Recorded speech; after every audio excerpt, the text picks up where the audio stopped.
So ayan na nga guys, it's already our day 2 here in Cebu at ang agenda namin for today is finally Simala Church. Grabe, sobrang pagod pa talaga kami nito kasi kakabiyahe lang namin kahapon by bus as in hindi pa kami totally nakaka-recover. To make things more challenging, nakatulog pa ako ng around 2 AM kasi may tinapos pa akong work. So imagine the struggle when my alarm rang at exactly 4 AM. Sobrang lakas at sobrang sakit sa tenga. Pagkagising ko, ginising ko agad yung sister ko at tinanong ko siya kung tuloy pa ba kami. Kita ko kasi napagod at puyatan siya and for a moment parang gusto ko ring i-cancel. Pero sabi ko sa sarili ko, wag, nakaschedule na to. Minsan lang kami makakapunta dito at sayang naman kung hindi namin ituloy. So ayun, bumangon ako at ako yung una naligo para tuloy-tuloy na. After that, ginising ko ulit siya at naligo na rin naman siya. Nagbihis na kami agad kasi goal namin na makaalis ng maaga para maaga rin kaming makauwi. At based sa research ko, around 2 hours lang daw ang biyahe papuntang Simala by bus. By 5:30 AM, umalis na kami sa place na tinutuluyan namin. Nag-grab na lang kami papuntang South Bus Terminal para mas mabilis at less hassle.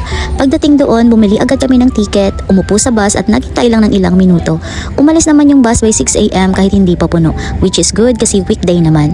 And guys, sobrang antok namin sa biyahe as in nilalabanan lang talaga namin yung antok pero paminsan-minsan nakakaidlip din. For your reference, 131 pesos lang yung pamasahe from South Bus Terminal to Simala.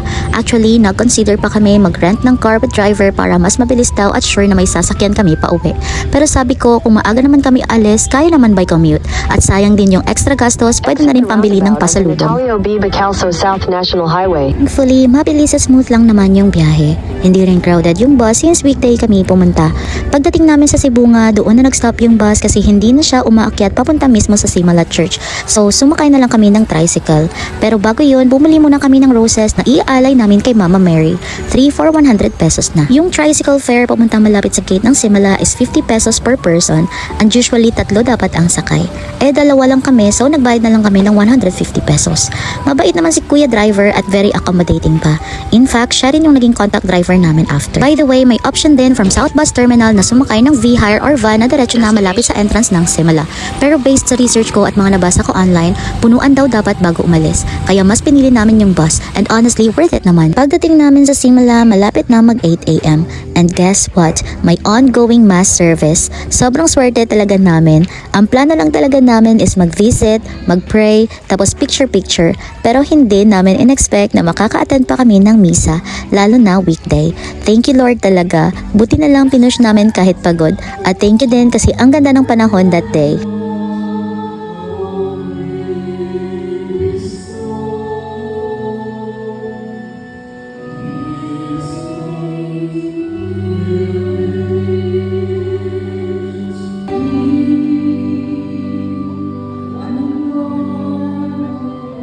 After ng mass, biglang tumami yung tao. Pumila kami para makapasok sa loob at makapag-offer ng prayer.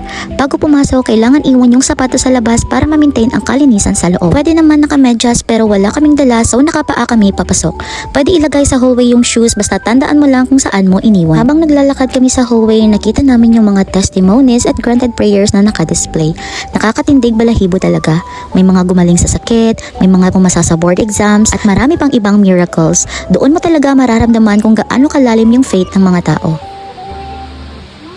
Sa loob, nagpray kami ng mataimtim. Iba yung feeling. Sobrang peaceful, sobrang solemn. Parang ang gaan sa pakiramdam. Nagpa-bless na rin kami ng rosary na binili namin doon. After noon, lumabas kami at nagsindi ng kandila. Nagpray ulit kami at doon ko talaga na-realize na parang nawala lahat ng pagod ko. Yung puyat, yung stress, napalitan ng peace of mind. Simala Church is one of the most famous pilgrimage sites in Cebu. Kilala ito dahil sa mga kwento ng miracles at answered prayers ng mga devotees. Maraming taong pumupunta dito para magpasalamat, humiling at maghanap ng kapayapaan.